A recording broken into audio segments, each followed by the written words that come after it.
Welcome, everyone, to Real Talk with Tia and Jill and our very special guest, Amy. Yay, we are so happy to have you here, Amy. Parks kicking off Mhm. our Real Talk season. Thanks for having me. Yes, we're excited to have you here. Very much so. Yes. And we know that there's like other people out there as well. So if you're listening in, be sure to drop a hello in the comments because we love having you part of this. And of Yes. course, if you're listening to us on the podcast, well, stream along and you could certainly comment there too. And put in the chat where you're listening from. We love to hear, we love to see where you all are listening from as you maybe kick off your day or end your day, getting close to the end of your day. It's true. Yeah, and if it's your first time here, welcome to Real Talk by Catalyst Food Leaders, where we like to have honest conversations to lead people forward in food. I'm Jill. This is Tia. I always get the side wrong. And today's episode, I'm looking forward to it. It's called Buried or Blurry, the truth about workload. So many leaders this time of the year say the same thing. We're overloaded. Curious, does anyone feel like that out there? That's what we hear, right? But what if the real problem isn't the amount of work, but it's actually the lack of clarity around your work? Uh-huh. Yeah. That's why today we're talking with Amy Parks about what happens when expectations and roles and even like systems get muddy. Yeah. And how you can slow down to create clarity, and that might actually even be the boldest move that you make as a leader this year. So thank you, Amy, for being here. Of course. Yes. Okay, Jill, did you have a what's trending topic? Well, you bet I do. It's coming. Oh, wait, is this the one I had last week? I might have grabbed the wrong one for this week. Oh, You know no, what? We that's can okay. just talk about it, right? Because I always have a good office one, and it was one with Jim, and he's like, it was something like, hey, let's have a meeting to talk about productivity. Right? Yeah. Which, of course, that's like the thing we do when we're like, oh my gosh, we're so overloaded. We should have a meeting and talk about it. Right. That's going to solve everything, right? Amy, will it solve everything? No. I know. But I don't have the meme up there, then we could have a good laugh at it. But here's the reality. It's a known fact that less than half of employees actually know what's expected of them at work. That's data that has been gathered for years. Less than half. Wow. Does that even seem possible? Well, we feel it, right? We feel it at work where people, right, don't know exactly what they're working on, or there's even just miscommunication between groups, right? Am I supposed to be working on it? Are you supposed to be working on it? We get to the end and it's like, well, it's not exactly what we wanted. It's not exactly what we're looking for. So people feel this lack of clarity or in what they're supposed to be doing, but what others are supposed to be doing. Amy, are you weighing in on this? Do you think less than Sure. half seems like a I realistic? believe it. You believe it? I believe it. Yep. Because everybody thinks somebody's doing it and then it doesn't get done. Oh yeah, the one where you talk about it, but Yes. no one really owns it. No one's really doing the Right. task until the end. And then everyone's like, oh, were you supposed to? Yep. Well, I think starting the year off is good talking about this like buried or blurry because the part that I found really compelling is as I was looking at the Jim meme that you all don't get to see is there was also this other stat that said really it's uncertainty and role ambiguity that is a stronger driver of burnout than the workload itself. So not the amount of work you have, it's the mental, to USA, it's the mental gymnastics, it's the emotional load, it's the figuring all of it out that actually is what burns people out. Yeah, it's like this mental weight on your mind, right? That just sits there versus actually being productive. It is. So this whole like workload overload isn't just heavy, it's Yeah. really more than that. And that's what we are unpacking today with the fabulous and amazing Amy Parks.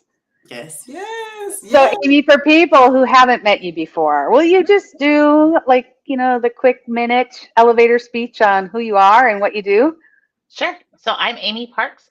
I am the Director of Global Food Safety, Regulatory Compliance, and Governance for Dole PLC. So we're a large fresh produce global company that sells, grows, buys, sells fresh produce all over the world. Experience coming from the manufacturing facilities, dairy, frozen foods, worked time in a third-party lab. Love the research and I love being in the plant too, and people. Yeah. And anywhere that allows you to ask a lot of questions. I love questions. Questions are my favorite thing to do. That's right. If you know Amy, you know she's going to come with the questions. Yes. And I'm going to start a And that meeting is with, I have good. some questions. Right. Of course you do, and we're glad about that. But we have questions for you today. Okay. Okay, so even to start off, like this topic we're talking about, like I don't know if near and dear to your heart, but this is something you've had experience with, isn't it? Mhm. Yep. Do you mind telling us a little bit about it? Sure. I would say it is kind of near and dear to my heart. I've been in a position over my career a few times where I have had a new to me role, but I've also had a new to the company role. And so Mm. with that comes a lot of unclear expectations as to what's expected, right? And so I think that most recently when I stepped, when I moved from manager to director, even before Catalyst, when Jill was by herself, before you guys became the dynamic duo, Jill and I had worked together through the boot camp, through the leader boot camp, and one of the things that came up was expectations. And I think as we were talking about it, Jill, that really clicked a lot of things into places for me because I'd felt Mm. it throughout my career, right? In Mm. terms of what is this supposed to look like? What am I supposed to do? Because, we get a job description that'll say responsible for corporate sanitation, for example, and it just says responsible for corporate sanitation programs, but we don't know what that means. And Right. so then each person that comes in goes, okay, I think it means this, and we start down a path. And so one of the things with my last role within Dole was it was a new to us role, right? And so what we did is we took existing positions that were in different working groups within food safety, and we put them under my team, and we pulled out so corporate sanitation systems, regulatory compliance, and innovation. So we went from having one structure to having a new structure. Mm. And one of the things that we would hear from time to time from my employees was like, oh my gosh, I'm so overwhelmed. I can't get this all done, whatever. So then I started to go, okay, but what are you doing? And then we started peeling the layers back of what are you doing? Why are you doing it? And I realized, just like I had done many times in my life and still do from time to time, we pick up extra little things. We're like, oh yeah, I have 5 minutes to take care of that. And then somehow it Yeah. becomes hours. And so and there were some, like one thing that sticks out to me is we had someone that had left a position, and then this annual report came due, and they called me and they said, you got to fill this report out for us. And I'm like, what is this report? And it was a facility specific report on wastewater. And somehow our sanitation manager had picked that up as part of the responsibilities because she was the one that had been there the last year that it got done, and the facilities manager. So it just became this like piece, right? So it Yeah. just became something else to do. Or sometimes it'll start out as, hey, we're trialing something new. We start to do it, then it just becomes something we pick up. And then what might start as 10 minutes of my time each week has become 3 hours of my time because the scope of the project grew and Yeah. nobody was realizing that it grew. And now we have all of this work that maybe isn't the best for us to be answering. Yeah. So what I've done, and what I love to do is create an expectations document that helps us align on what exactly my role is when it comes to the specific topic. So the easiest way to do it is to take your job description and then say, as the manager, say, okay, responsible for the labeling program means X, Y, and Z. This is who you work with. This is, the things that these are the key deliverables, blah, blah, blah, blah. And then we sit down together and we say, okay, Tia, like you tell me what you think this means in your job description. And you tell me, and then I go, okay, this is what I think it means. And then we work together to align on it. So and that's what we did at the beginning, especially when you had somebody already in the role. And then you have those conversations and then everybody's on the same page. Yeah. When you're working cross-functionally, it gets a little more fun because as we started to look at some of our SSOPs, sanitation standard operating procedures, it said disassemble the equipment. And at one point we had operations, maintenance, and sanitation all in the room. And we said, who disassembles this? And everybody had a different answer. Oh, wow. And I was like, okay, so who's going to disassemble this, right? So even that clarity of in a procedure, it really, really helps because then we all everybody's aligned on who's doing what with that item or that responsibility. Yeah. Clear I think as that's mine. great. Right. And Clear I've done it for myself. I've done it in my last 2 positions. I have taken that and done it for myself and then had the conversation with my manager. I love that. And one thing that I love about this story that you're saying, that you're telling us through your experience of looking at your expectations and also having conversations with your team, right? Like not just you doing it by yourself in this silo, but you sharing it either with your manager on, hey, this is what I think around my expectations. What do you think around the expectations, and see if they're aligned, as well as with your team, right? This is what I think. This is what you think around. Now let's get on the same page. I love that because many times we skip some of those steps, right? We're either waiting for our team member to do it and they're not doing it, and we're just letting them live their lives and with this mental load that we talked about. We're just letting them be that way by saying, well, they need to come up with their own list, but not really helping them get there. Or we set our own expectations but haven't necessarily clearly communicated that to our team members. And sometimes they're hard conversations to have. Oh, and yeah. it's tough, right? But at the end, it's so much better for everybody if you just rip the Band-Aid off and have the tough conversation. Yeah. Well, and you've done this firsthand, right? Where you've had people who were like, hey, thanks, but not real excited about it, right? How did that go? I mean, yes. So been there, done that. So I think it's just a continued conversation, right? So it's really, and I really try to come into it, especially with my asking questions. So sometimes I feel like maybe a bit of an interrogation, and it's not intended to, right? It's really intended to say, hey, not why are you doing that, but how are you, like, what are you doing? How are you doing it? What's the story of how that ended up on your plate or within your workload?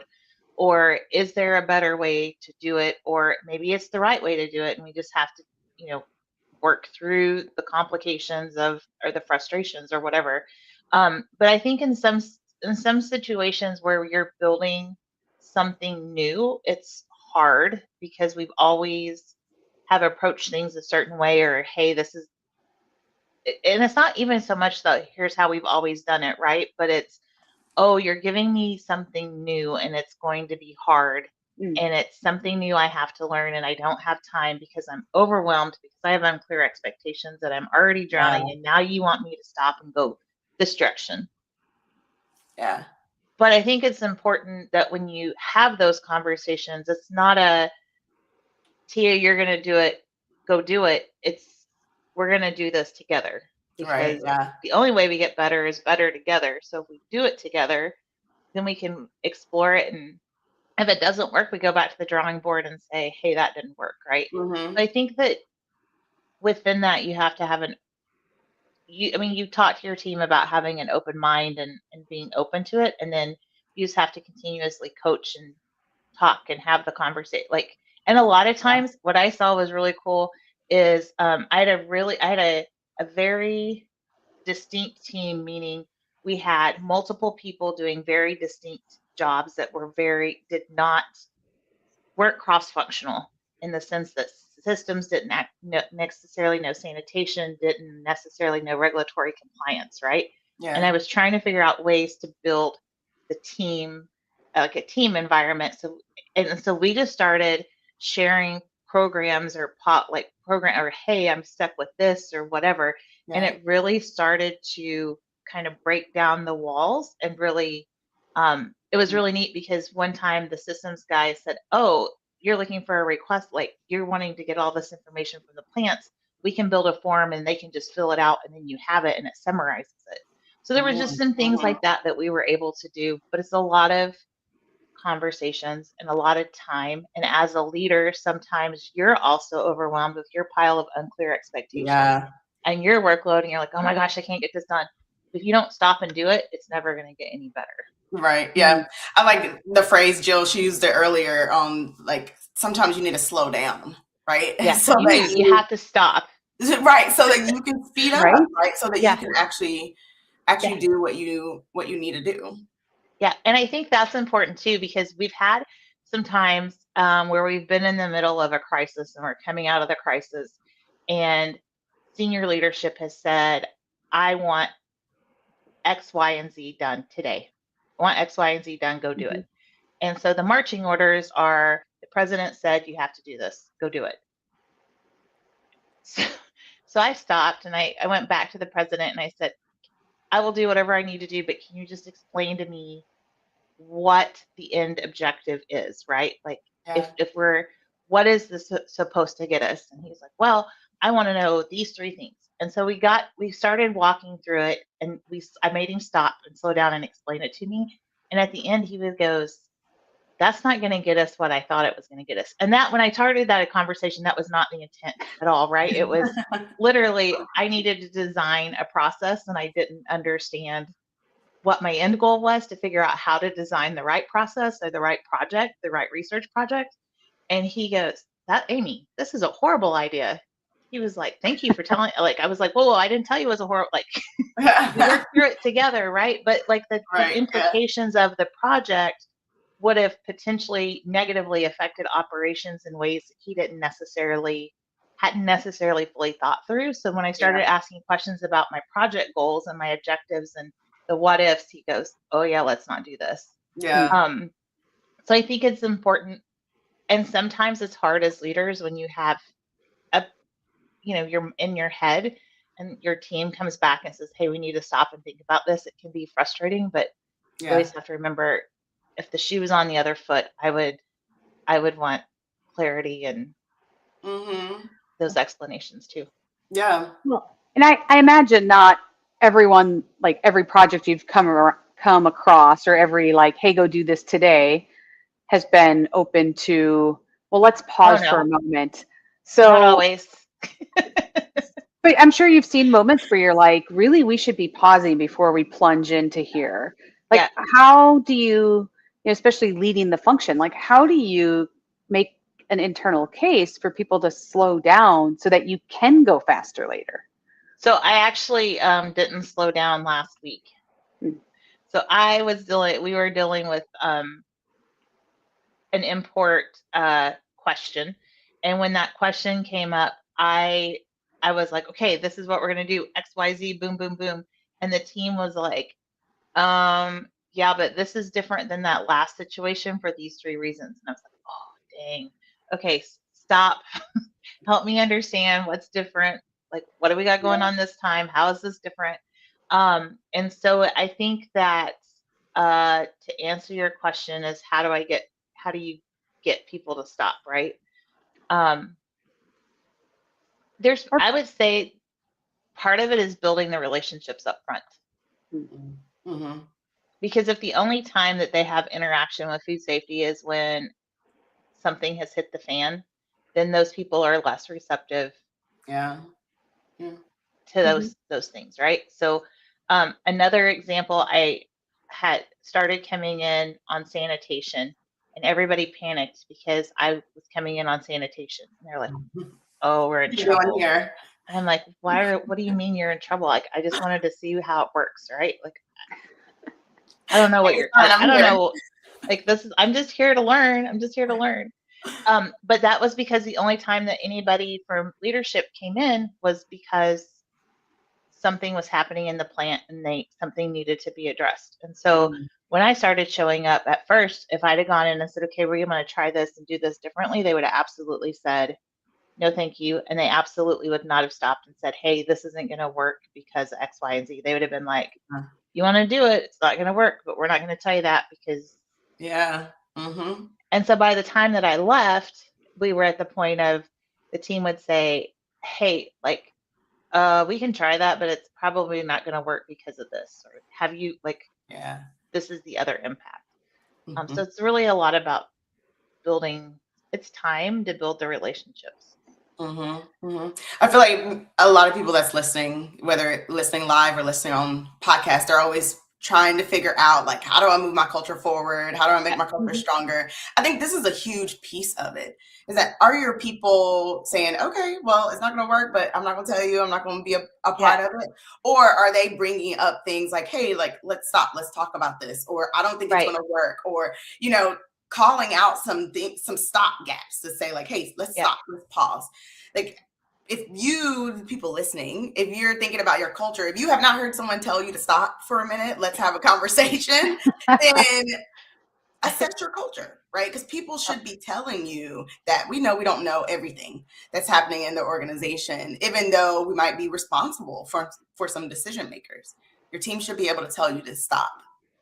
And I think it's important you give them permission to do that. Yes. So I was meeting, since moving into the global role, I was supporting one of the divisions, and we were working with the sourcing team. And I said, I'm going to tell you guys now as we work through this, if you do not speak up and tell me that I've made the wrong assumption or that I'm headed down the wrong path and we are left with something that doesn't work when we get through with what we're doing, that's on all of us, because this is your time to say. Because if I design it from my office, having not seen an avocado farm or a blueberry harvest before, then I'm going to build something that's not functional. And like, now's your time. Now's your time.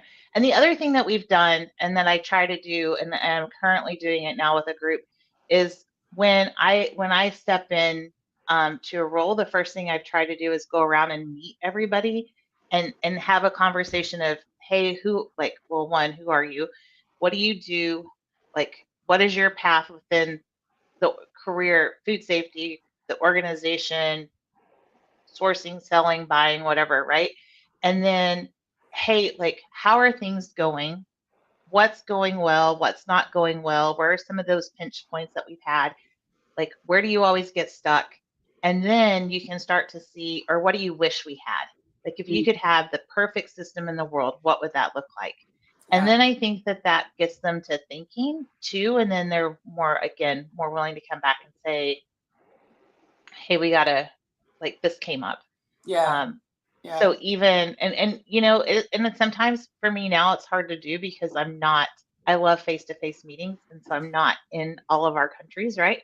And it's hard to get to meet. But we've had a lot of those Zoom calls and a lot of the one-on-ones to just say, hi, I'm Amy. This is what I do. I would like to know what you do. How does this work?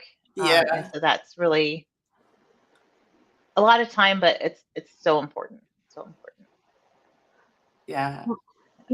Well, you know, thinking about, we're always trying to do things with less people, with less resources, but yet we still have big goals as organizations, whether it's product launches, profitability, whatever that is. And, you know, you often think about, like, you can't scale trust or outcomes without that clarity to get there. And you talked a little bit about, like, when you started this with one of your teams, then people could start kind of supporting each other a little bit differently. Yeah. You know, I'm curious, you know, whether it's like within your team or individuals, or even as you've talked about providing clarity to help lead up, like, what have you noticed from people? So I think when you do this? Because some I'm sure get excited and some are hesitant, but like what have you noticed in either your team's ability or your ability to be more effective? I think that sometimes it's not always noticeable at first. Mm. So when I started at another company, I had asked one of the R&D managers some questions about specifications and cook instructions and how we got there. And he gave me an answer, and one of his comments was, and food safety always makes us delay our launches. So, you guys are really frustrating to work with because you always delay product launches. And I said, well, how does a product launch work? And so he started going through the time, and I was like, okay, so what is the timeline? And this was over the course of 2 or 3 meetings, right? Because at first he was like, oh great, here comes food safety. What do they want, right? But as I got to know him and I started asking those questions, then it became, hey, so as he was telling me about the timeline, I said, so can I tell you, do you know how lab studies work? And he was like, well, you call the lab. And I was like, no. So I explained, because of my experience in the third party lab, I was like, okay, so if you call me on Friday and tell me that you need the study, I said, it's going to take this many weeks for us to prepare the study. It's going to take us this many weeks to run it. And I said, and then your team, the food safety team internally, has to look at it and then they have to digest it. So really, when we say 4 to 6 weeks in the lab, it's more like maybe 6 to 8 weeks by the time your team gets it. And that's from the time the lab starts the study. He's Right. like, really? And I was like, yeah. So we adjusted the timelines there. And then there are a couple of other things. And as we started looking at like air fryers, right? And so I had to go back to them and I was like, hey, I'm not sure how, I think I know what the study needs to look like, the study design needs to look at, but I need to collect some extra data. But over the course of that year and a half and that development of that relationship and like those conversations, um, I ended up going in to work with R&D to cook French fries in an air fryer one day because, I mean, they needed help, right? Everybody's shorthanded. It was Yeah. also in the middle of COVID. We had limited numbers of people in the office. And I was like, I can cook French fries because we had to get the variability data. But in the end, we were able, with the variability data, to save time and work and money on everybody's plates, right? But we had to, like I said, it was the relationship. And then before I left, we were in a project meeting for a different project, and I couldn't say no fast enough because he had said that's just not going to work from a food safety perspective. We can't go down that path. And so that's really kind of when you're like, oh, you get it. Yeah. And you bring people along. It's not fast. I would say sometimes it's not always fast, and sometimes not everybody gets on board. And Mm. then you have to, when they don't get on board, you have to say, okay, um, what is the level of variability, right, that I'm willing to work within? And then if not, you have the hard conversations. Mm-hmm. Let me ask you about something that you said just around the timeline. And we've been saying like slow down, right, to speed up, Yeah, slow down to depends. so that you can set, right? But even like this timeline, people are like, well, we have so much to do. Like even as you talked Yep, about resetting expectations, a part of that mental load is that we know that there's all this risk that's happening, or there's all these projects that's happening, and you want me to come over here? Well, who's going to do that? Who's going to do this stuff? Oh, we're going to yep. just stop doing it? Like we have to do it, right? This is what I've been doing forever. That's been this mental load. And so people, like you said earlier, people get nervous about that. They do. They get nervous about slowing down. So from your experience, I'm curious, do you have any ways that you really get people to slow down or see the benefit? Like really even see the benefit of slowing down and easing their minds around, yes, we are moving over here, but all of this other stuff, this is how we're going to take care of it, or this is why you can release this mental load. I think sometimes, sometimes you have to start small, right? So there may be something, because the same conversations I'm having with the business of what's going well, what's not working, where are the pinch points, whatever, I'm also having those conversations with my team, right? So Mm-hmm. what's going well? What do you do? Like, what does your day look like? What are the most frustrating parts of your day? Blah, blah, blah, like all of the things. And sometimes when you take as the manager, you say, you have all those conversations. Sometimes you can find something easy that you can get an easy win with. So Yeah. it may be something as simple as we we had a labeling process where we three of us were checking the same thing on the label, which doesn't sound like a lot of time, right? Because it's like, well, I'm already in there, I'll just check it. But we clarified who did what, and then it seems like it was simple, but we clarified it. And then we also we had a lot of confusion, and it was causing a lot of back and forth about during, especially after COVID and during COVID, this label's approved, this label's not approved. We're switching, especially like we're switching back to ingredients because the ingredient supplier now has this, and now we're going back, like all of that kind of stuff, right? So we kept managing the fire, and we kept the fire under control. But over here, we also did a label audit where we took hours for us to pull all the labels, go through and say, okay, this was the last version. This is what's on the package. This is where we are, should be, or whatever. And in doing that, and we started to clear up some of those, and then this fire started getting smaller and smaller and smaller. And then everybody's like, oh, I see. that's why you mean. Now I'm not getting 10 phone calls a day. I'm only getting one, right? Right. So, like, But that goes back to almost to like what you talked about. When you start this work, you may not see the results all right away, but it's almost like the buildup of like, as you do it and flex this muscle of, I own this, you own that. Yeah.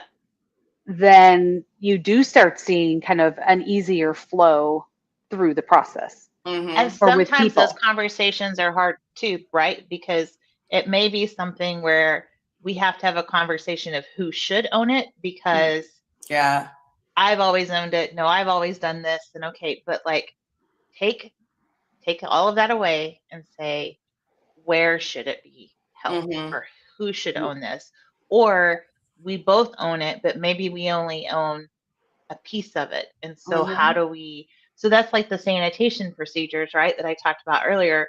Like we were having some issues with a particular piece of equipment. And so we put up the SSOP on the screen. And like I said, we had maintenance, operations, and sanitation in there. And we got 3 different answers. And I was like, okay, so this is the group that can make the decision.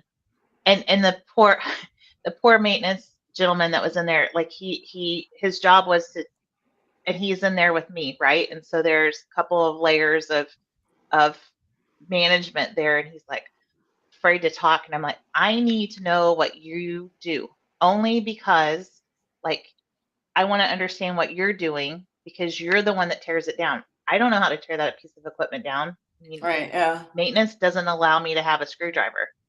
Maintenance at my house won't let me use a screwdriver. Like I'm not mechanically inclined, right? So like, tell me what you do. And he was really nervous to speak up. And then and I just don't, like I said, he and I had a one-on-one conversation with 10 other people in the room that I just ignored. And finally he was like, okay, and then we do this, but I always have problems here because of this. And sometimes I don't have time because of this.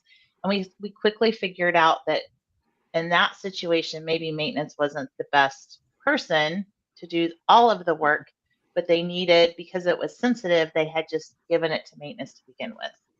And so we hadn't really worked it all out. So then I was like, all right, so now step 1, Jill's responsible. Jill's position's responsible, never people dependent, right? Like position responsible. Step 2 is Tia. Step 3 is Amy's job.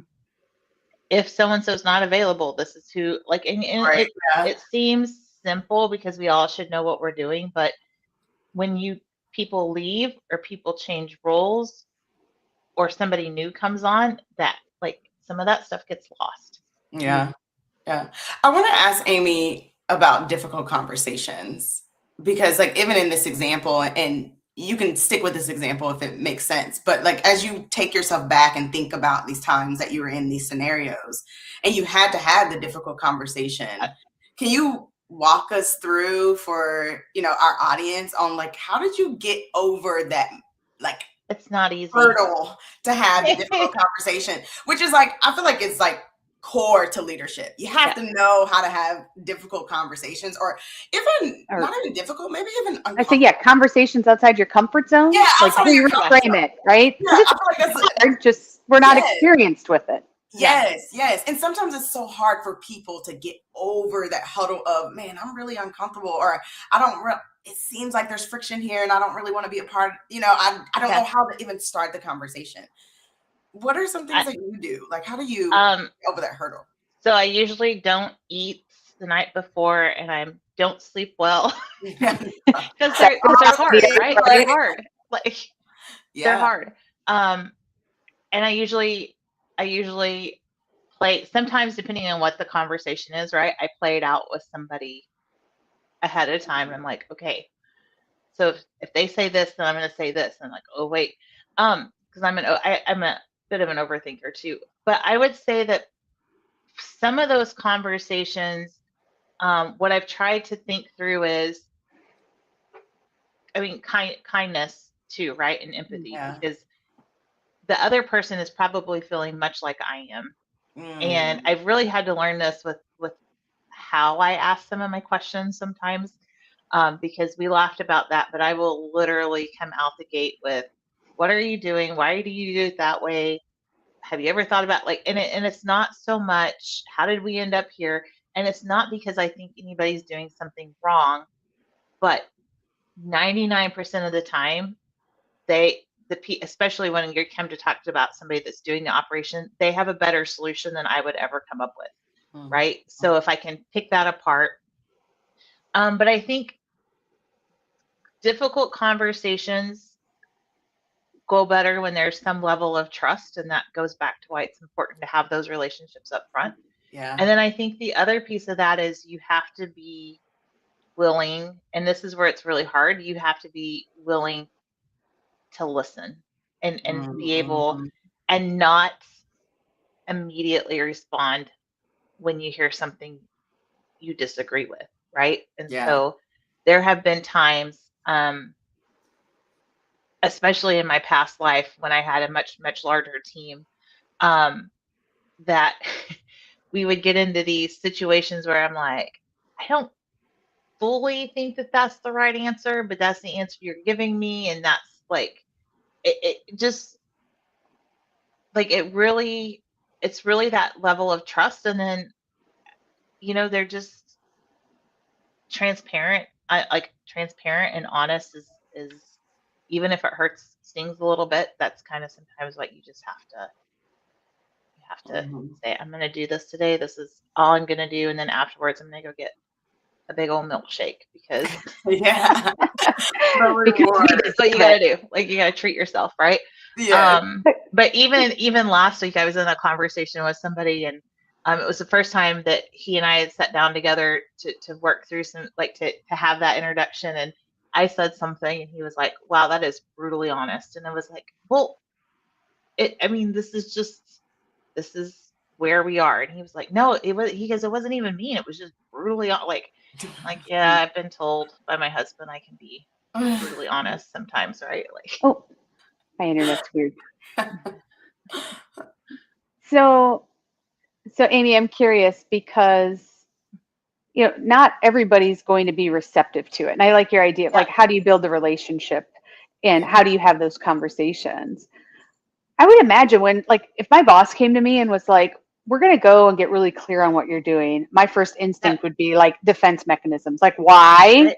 Right. Being am protective. I going to lose my job? What am I doing? What did I do wrong? Are you going to fire me? No. Yeah. And I imagine that's a pretty natural response, especially just, we know businesses, right? We're merging, shifting, reorging all the time. Yeah. How, did that come up? Because I'm thinking of, for leaders that are on or listening to this, how do you even position this so that people, can lean in and help you with this versus be like, nope, I'm going to be difficult the whole time. Right. Yeah. Well, the difficult the whole time, sometimes that's maybe what I tell myself too, right? True. Oh, they're just going to be difficult. Oh, I got to go have this conversation with them again. They're just going to be difficult. I don't even want to go talk to them. And then I remember that I'm the leader and that's my job, right? And Yeah. Yes, it is. It is. But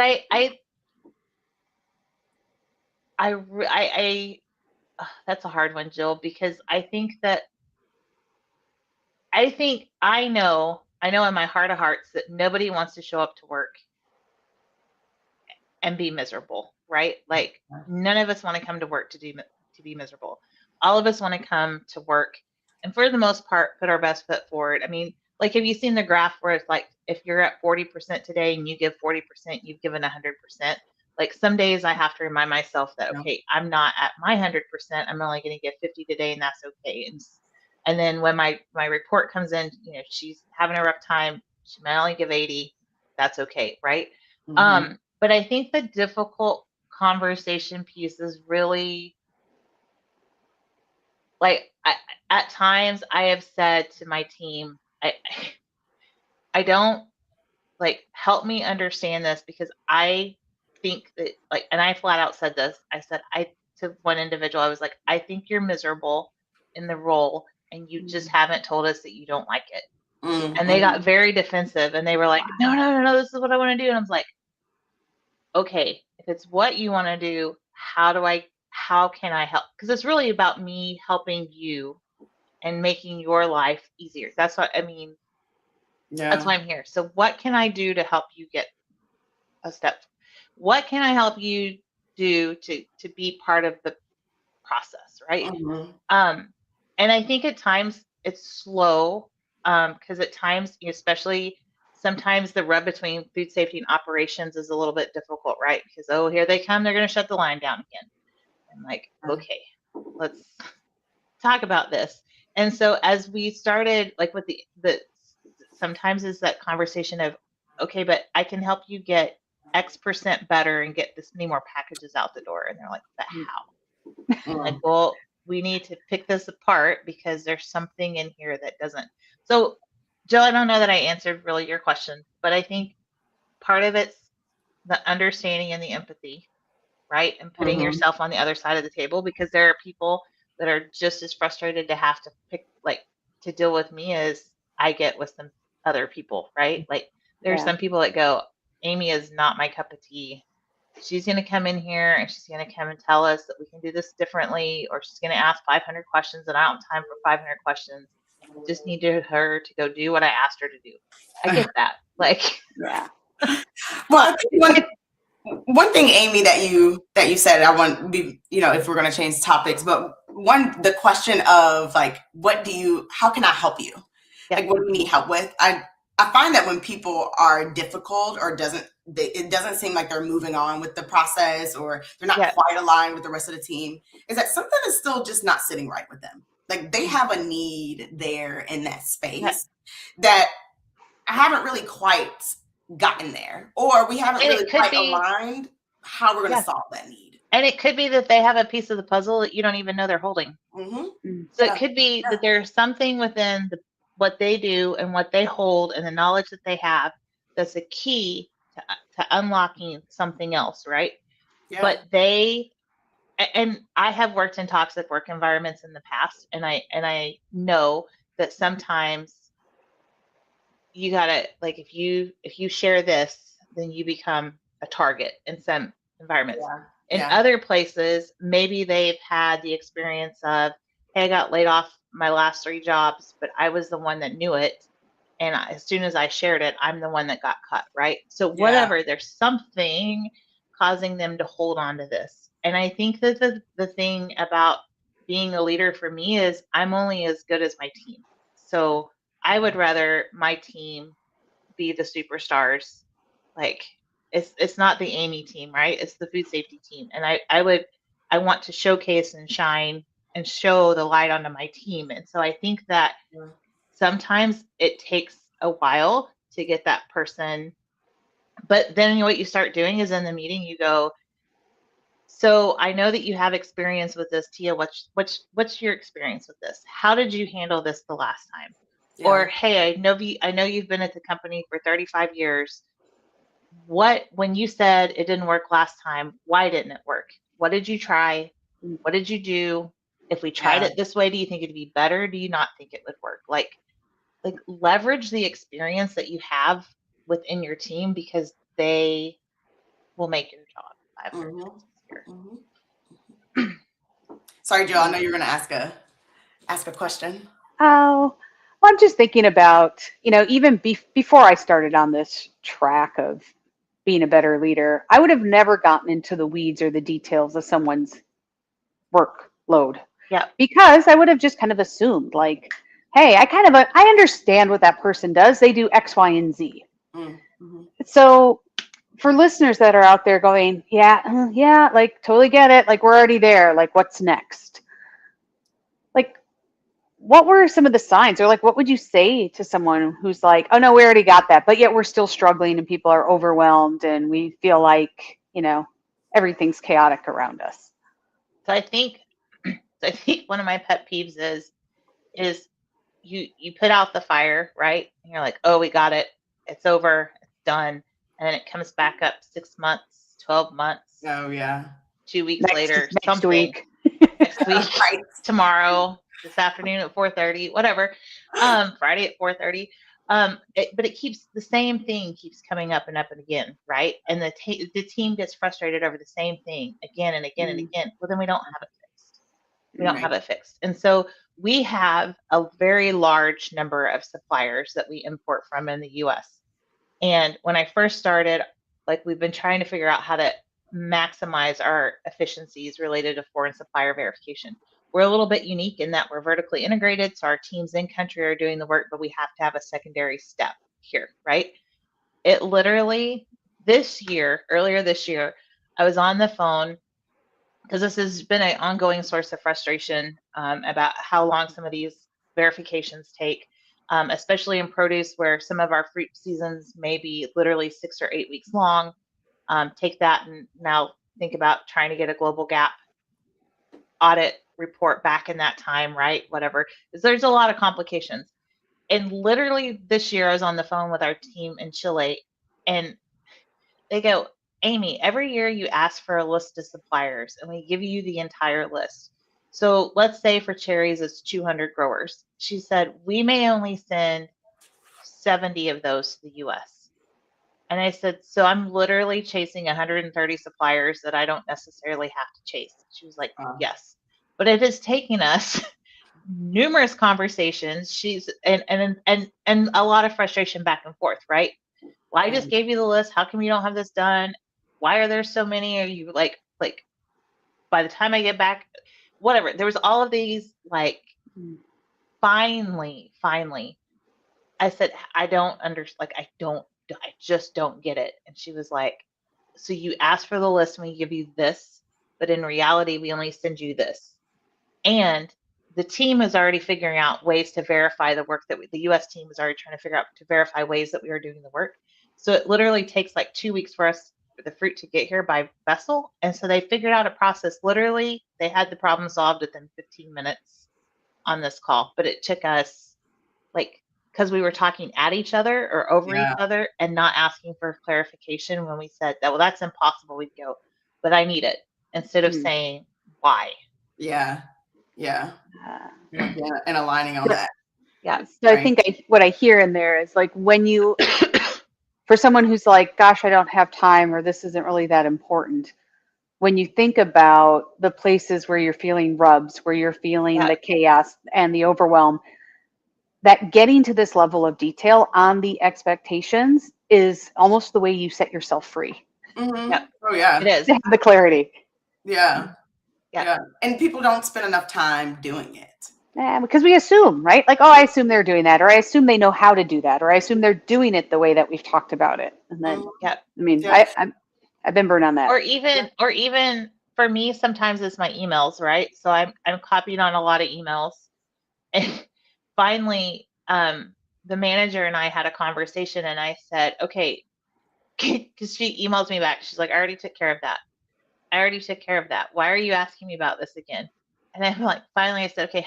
She said, unless I tell you I need your help, I've like just assume that it's done. And I was like, fair enough. Fair enough. Now, if I get a reminder, I did the first email, so I do, and then like the second or third email, like if it never comes to second or third, unless she's waiting on something, and usually, and I'll go, I saw this one again, and she's like, yep, I'm waiting on X. And I'm like, okay. So So but like that's that clarity, right? it's clarity, right? Like, and on the other flip side of that, she's probably like, oh my God, if you email me one more time about this stupid request, I'm gonna scream. I got it taken care of. Because then what do I do? By questioning her, it could be interpreted as I'm questioning her ability to do the job. And it's not, it's just, it's in my inbox and I'm trying to decide if it's done or not. And I'm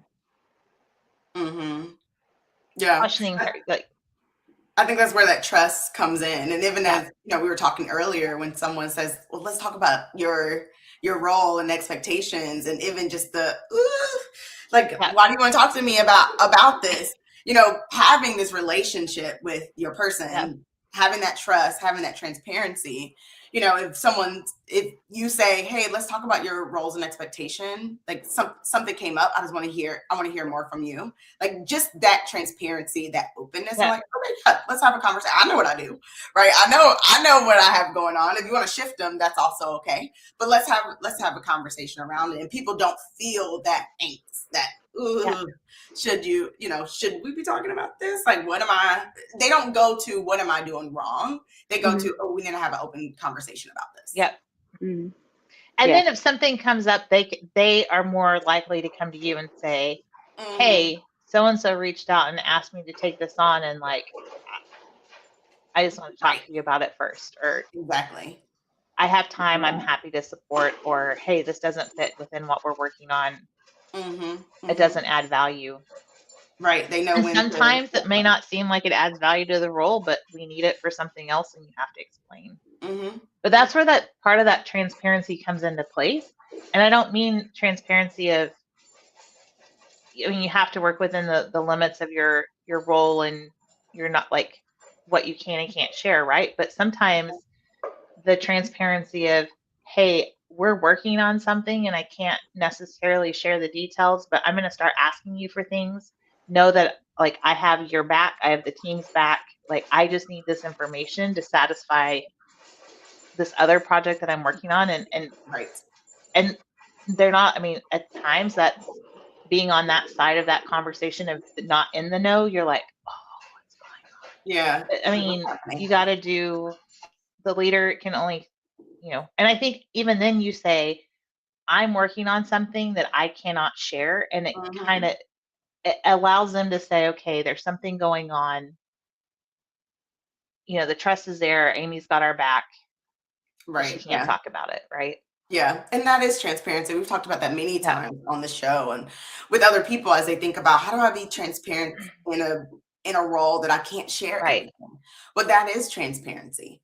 Yeah. Right. People should know you can't share everything about your role. People should know that. And then the other piece of transparency is to own up. So if you made a mistake, own it. Yes. Right? Yes. That was me, guys. That's on me. I screwed up. I will do better next time. Yeah. So, Amy, as we kind of wrap up, we would love to hear, what are the top out of all of our conversation, right? Like really talking about this blared lines, or are we bearing the workload, right? Really around expectations and clarity. What would you say your top 2 or 3 things you want people to walk away with from today's conversation? Ask the question. Number 1. I would have never guessed that one on there. Right, I could have guessed that one. I know, right? No, really, ask the question. Like, my dad, I made an assumption when I was 12. And I will never forget this. My dad drew out the word assume and placed 2 very intentionally placed lines within the word and explained to me what I had just done, right? And he said, don't ever assume again. And that's probably where some of my questioning comes from, because I've learned to ask the questions instead of making assumptions, right? Lifelong event. Piece of advice. But I think that core memory. I think that, asking and understand that if you're an employee and you're not a manager, it's okay to ask your manager why. Now, it's on them to not have an attitude when they go, oh, just do it because that's what I said, right? Like you can ask, help me understand this, or why am I doing this, or how do you want me to do this? Like, stop and ask the questions, like, because you're giving yourself clarity, and then you're not sitting at your desk going, oh, Amy gave me this and I got to write 3 pages and I don't know what I'm doing and I've never done this. But like, ask the questions, right? Ask the questions. I think the other piece is stopping to do the work. So if you have a frustration because you have a problem that keeps coming up over and over again, or if you have a situation that comes up over and over again, or this person keeps doing the same thing over and over again, you as the manager have to stop and do the work, put the time in to put a solution into place. Because if you don't stop and put the solution into place, nobody's ever going to put the solution into place. And then every 2 weeks you're going to be like, oh, I got to do this again, or they messed up again, or I can't believe this.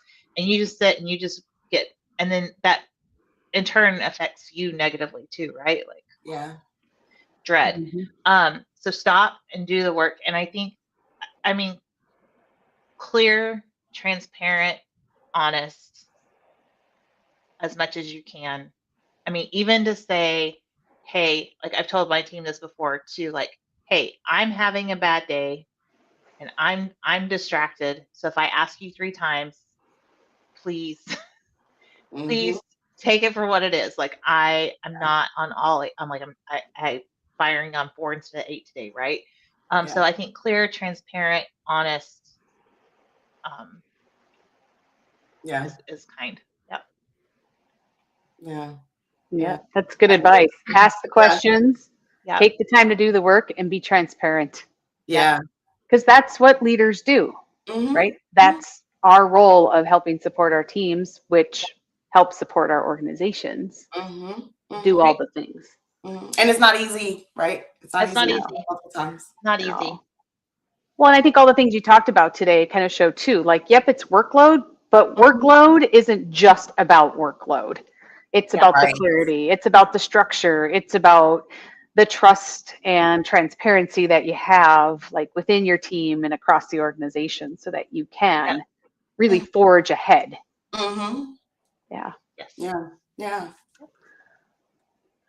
Fantastic insights. Thank you, Amy, for being here and sharing all of that. Yes. A great conversation around the importance of expectations and clarity, right? And setting them for yourself and your team. Yeah. And if you're out there and you're like, I wonder how Amy did that. Well, she mentioned our boot camp. And of course, our spring cohorts are open and people are registering to be part of that, because one of the core pieces is, how do we have clarity around expectations and workload and all the parts that Amy talked about, like building better relationships, having those conversations that you might be uncomfortable with. How do you influence? Because that's really relationships and connection. And kindness and empathy. All of that are part of the, I'm going to say critical skills, because I hate calling them soft skills. The critical skills needed. Yes, we want them to be a new term. But So join us for boot camp. Join us for strategic leader as well. Like Jill said, those cohorts are open.